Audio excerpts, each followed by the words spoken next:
وذكر فإن الذكرى تنفع المؤمنين. السلام علیکم ورحمۃ اللہ وبرکاتہ. الحمد للہ رب العالمین والصلاة والسلام علی رسولہ الکریم اما بعد فاعوذ باللہ من الشیطان الرجیم. بسم اللہ الرحمن الرحیم. رب اشرح لی صدری ویسر لی امری واحلل عقدۃ من لسانی یفقہوا قولی. رضی اللہ عنہم ورضوا عنہ. قابل احترام میرے پیارے اسلامی بھائیوں، دنیا میں کئی ایسے لوگ گزرے ہیں جو تاریخ جس پر فخر کرتی ہے. دنیا ایسے لوگوں کے لیے پھر ڈھونڈ رہی ہے اور دنیا قیامت تک ایسے لوگوں کو پانا بہت مشکل ہے. تو ہمارے ماضی اور تاریخ میں جو ایسے لوگ گزرے جن کو لوگ یاد کر کے دعائیں دیتے ہیں، جن کے فضل سے کئی لاکھوں مسلمان، کئی لاکھوں لوگ جنت میں داخل ہوتے ہیں، جن کی طاقت، جن کی مدد اور جن کی محنت سے اسلام ان کے ذریعے دور دور تک پھیلا. تو جن ہستیوں کے بارے میں ہم بات کر رہے ہیں وہ صحابہ اکرام ہیں، جن کی فضیلت میں رضی اللہ عنہم ورضوا عنہ جیسی کئی آیتیں نازل ہوئیں.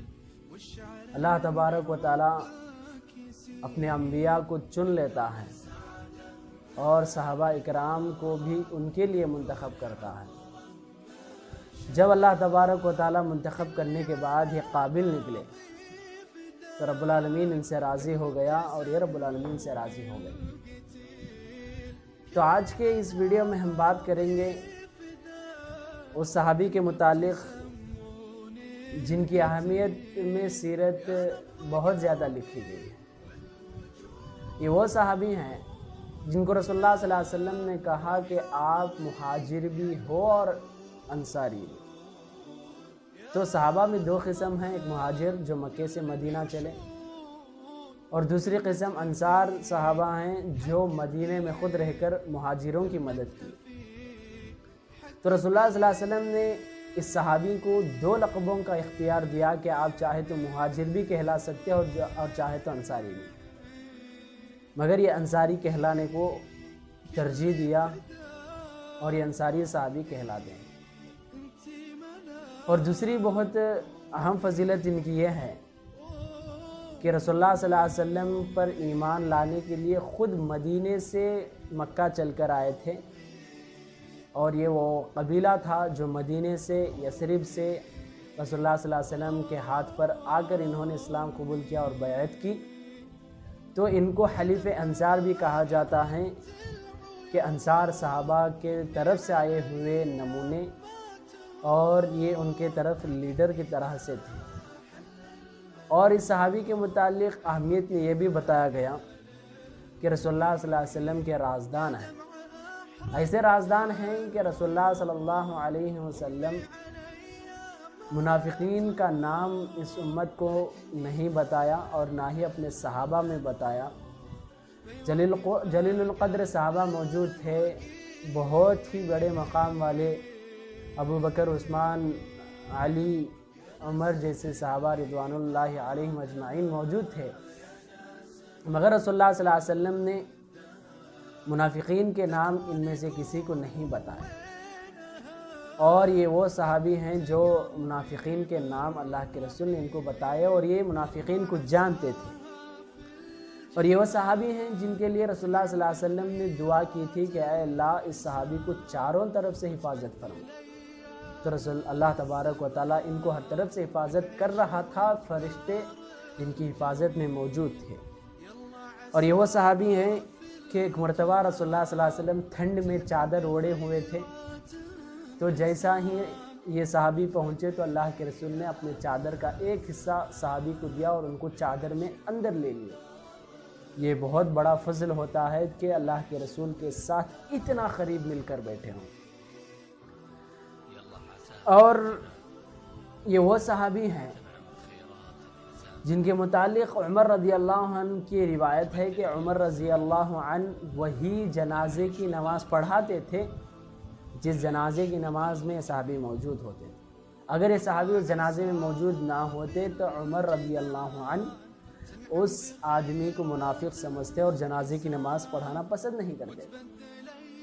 تو جس صحابی کے متعلق آج ہم بات کر رہے ہیں وہ حذیفہ بن یمان رضی اللہ عنہ ہے، جو رازدان رسول اور محب رسول ہیں۔ ان کی پیدائش کے متعلق 6 صدی میں یعنی ہجرت سے 30 یا 40 سال قبل یہ مکے میں پیدا ہوئے۔ مکے میں پیدا ہوئے، ان کا یہ قبیلہ عبس سے تعلق رکھتے تھے۔ اسلام سے قبل یہ مکے میں تھے۔ ان کے آباء و اجداد کے درمیان یعنی قبیلے میں قتل اور غارت گری ہوئی، جس کی وجہ سے مکہ چھوڑ کر مدینہ چل گئے، وہاں پر بس گئے، جہاں بس کر ان کے والد صاحب کی وہاں پر شادی ہوئی اور وہاں پر ان کی پیدائش ہوئی۔ حذیفہ بن یمان مدینے میں پیدا، تو مدینے میں ان کی زندگی بسر ہو رہی تھی، اور ان کے آباء و اجداد بہت ہی مشہور اور معروف شہ سوار، تیر چلانے والے، تلوار چلانے والے اور بہت ہی طاقتور لوگ تھے۔ اور یہ وہ صحابی ہیں جن کا قبیلہ بہت ہی زیادہ ہمت اور طاقت والا تھا کہ دوسرے قبیلے والے اس سے ڈرتے تھے۔ اب پھر جیسا ہی نبوت کا وقت آیا، رسول اللہ صلی اللہ علیہ وسلم نے اعلان کیا کہ میں اللہ کا رسول ہوں، اور اللہ تبارک و تعالی وحی کیا ہے کہ ایک اللہ کی عبادت کرو۔ تو جیسا ہی یہ پیغام مدینے کو پہنچا تو مدینے سے چند اصحاب مکہ پہنچے۔ اس جماعت نے بھی حذیفہ اور ان کے والد یمان، حذیفہ بن یمان دونوں وہاں پر رضوان اللہ علیہم اجمعین دونوں پہنچ گئے۔ تو جیسا ہی پہنچ کر انہوں نے بیعت کی اور اسلام قبول کر لیا تو یہ حلیف انصار بھی کہلانے لگے۔ اسلام قبول کرنے کے بعد یہ کئی جنگوں میں رسول اللہ صلی اللہ علیہ وسلم کے ساتھ رہے، مگر یہ مکے میں موجود تھے اور اللہ کے رسول ہجرت کر کے مدینہ چلے گئے تھے۔ یہ مکے میں تھے کہ وہاں پر جنگ بدر شروع ہونے والی تھی، اور یہ 2 سفر شروع کیے تو ابو جہل آڑ پڑا اور کہا کہ کہاں پر جا رہے ہو؟ تو بتایا گیا کہ مسلمان ہیں۔ تو ابو جہل نے کہا کہ رک جاؤ، اگر آپ ہمارے قانون کی خلاف ورزی کرتے ہوئے چلیں تو ہم آپ کی جان نکال سکتے ہیں، قتل کر سکتے ہیں۔ تو اس وجہ سے یہ حذیفہ اور یمان دونوں صحابی نہیں گئے، مکے میں ہی رک گئے۔ بعد میں لوگوں نے بتایا کہ عبس سے تعلق رکھنے والے ہیں، اور اگر عبس سے ہم دشمنی موڑ لیں تو ہمارے لیے بہت ہی بھاری پڑنے والا ہے، ہمارے راستے میں ان کا قبیلہ پایا جاتا ہے۔ تو ابو جہل سمجھ گیا، اور وہاں پر ابو جہل نے ایک شرط کی بنا پر ان کو رہا کیا کہ اگر تم مدینہ پہنچے تو جنگ بدر میں ہرگز آپ مسلمانوں کی مدد نہیں کریں گے۔ تو انہوں نے اس شرط کو وہاں پر وقتی طور پر منظور کر لیا اور مدینہ پہنچے۔ وہاں پر رسول اللہ صلی اللہ علیہ وسلم کو اطلاع کی تو اللہ کے رسول نے کہا کہ آپ اس وعدے کا مکمل پاس و لحاظ رکھیں، ہرگز آپ جنگ میں شامل نہ ہو۔ وعدے کا پاس و لحاظ رکھنا یہ اسلام کے ارکان یعنی اسلام کے اہم احکامات میں سے ایک حکم ہے۔ اس طرح حذیفہ بن یمان جنگ بدر میں شریک ہونے سے رک گئے، جو زندگی بھر یہ بہت زیادہ افسوس کر رہے ہیں، مگر یہ رسول اللہ صلی اللہ علیہ وسلم کا حکم تھا، یہ اللہ کی مرضی تھی کہ رک گئے تھے۔ یہ ایسی مثال تھی کہ اللہ کے رسول کم تعداد میں بھی وعدے کا لحاظ رکھنا، یہ اس سے زیادہ امن اور سکون، اس سے بہترین اسلام کا طریقہ، زندگی کا طریقہ اور کہیں نہیں مل سکتا، کسی اور مذہب کی اس مثال نہیں ملتی۔ مگر ان کی جنگوں کے متعلق بات کرنے سے پہلے ان کے باپ کے متعلق بات کریں تو جنگ احد میں یہ دونوں شامل تھے۔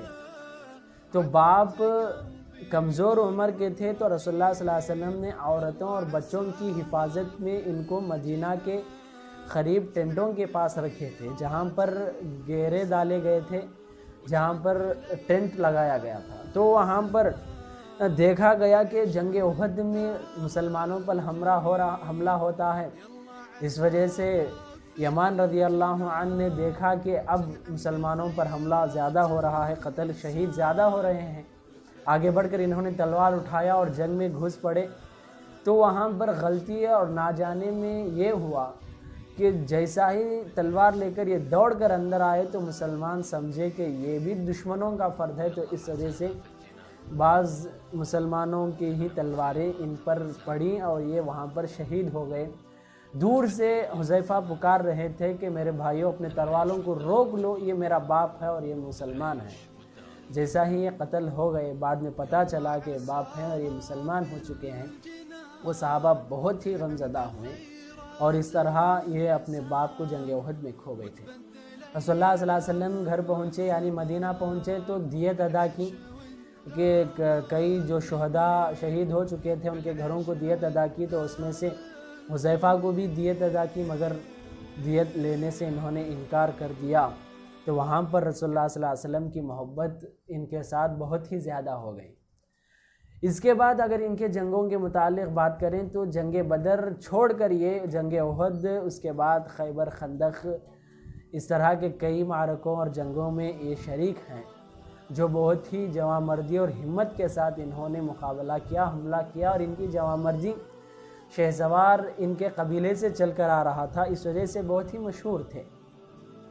جنگ احد میں صبر اور بہت ہی ہمت کے ساتھ انہوں نے ڈٹ کر مقابلہ کیا، اور جنگ خندق کا موقع آیا تو رسول اللہ صلی اللہ علیہ وسلم نے ان کو اپنا خاص رازدان بنا کر رکھا تھا۔ منافقین کے نام بتائے تھے کہ جنگ احد میں عبداللہ بن ابی نے 300 لوگوں کو لے کر واپس چلا گیا تھا اور دھوکہ دیا تھا، اس وجہ سے اللہ کے رسول نے منافقین کا نام بتا دیا کہ منافقین یہ ہیں، ان کو خاص طور پر اپنی نظر میں رکھنا۔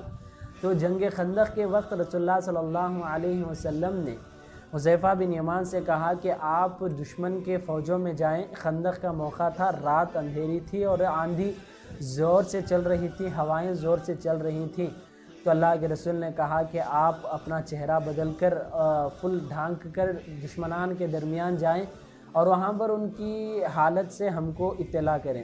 تو یہ اپنی جان کو ہتھیلی میں رکھتے ہوئے آگے بڑھے اور دشمنوں کے صفوں کے درمیان جا بیٹھے۔ وہاں پر ابو سفیان کا خطاب ہو رہا تھا۔ ابو سفیان نے کہا کہ اے لوگوں، ایک بات کہہ رہا ہوں، خاص طور پر اس بات کا لحاظ رکھنا کہ اپنے ایک دوسرے بھائی کو دیکھ لیں جو آزو بازو بیٹھا ہے، وہ کون ہے؟ تو ابو سفیان کو شک تھا۔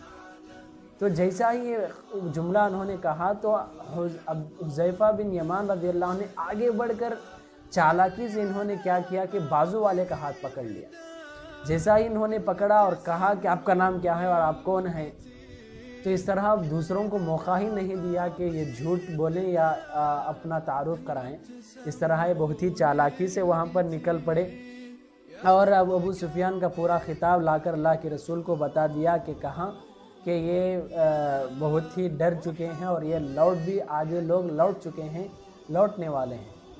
تو اسی وقت اسی رات رسول اللہ صلی اللہ علیہ وسلم ٹھنڈ کے ماری انہوں نے چادر اوڑے بیٹھے ہوئے تھے، تو حذیفہ بن یمان جیسا ہی پہنچے تو رسول اللہ صلی اللہ علیہ وسلم اپنی چادر کے ایک کونے میں حذیفہ کو اندر لیا، اس وقت گفتگو کرنے لگے۔ اس طرح رسول اللہ صلی اللہ علیہ وسلم ان سے تعلق رکھتے تھے، یہ بہت ہی اللہ کے رسول کے قریب رہا کرتے تھے۔ ایران کے کئی علاقے جو مشہور علاقے حذیفہ بن یمان نے فوجی کی طرح آگے بڑھ کر انہوں نے فتح کیا ہے، بہت ہی کم ان کے سیرت میں چیزیں بتائی گئی ہیں۔ اگر ان کے اخلاق کی باتیں کریں تو بہت ہی امانت دار تھے۔ وجہ یہ تھی کہ اللہ کے رسول جو بھی نام بتائے تھے، اللہ کے رسول جو بھی راز ان کو بتائے تھے، وہ راز زندگی بھر انہوں نے چھپا کر رکھا، یہاں تک کہ عمر رضی اللہ عنہ کے اصرار کے بعد بھی انہوں نے نہیں بتایا۔ تو ان کی امانت داری رہی اور ان کی حکمت اور چالاکی کی مثالیں بہت زیادہ ملتی ہیں، اور یہ بہت ہی چالاک آدمی تھے، جس کی وجہ سے اللہ کے رسول نے ان کی عقل مندی کو سوچ سمجھ کر ہی ان کو اپنا خاص رازدان بنایا تھا۔ اطاعت تو صحابہ اکرام کی خاص صفت رہی، سمعنا و اطعنا، جیسا ہی اللہ کے رسول کا حکم سنتے صحابہ اکرام ہر بات کو مان دے، تو حذیفہ بن یمان رضی اللہ عنہ اطاعت میں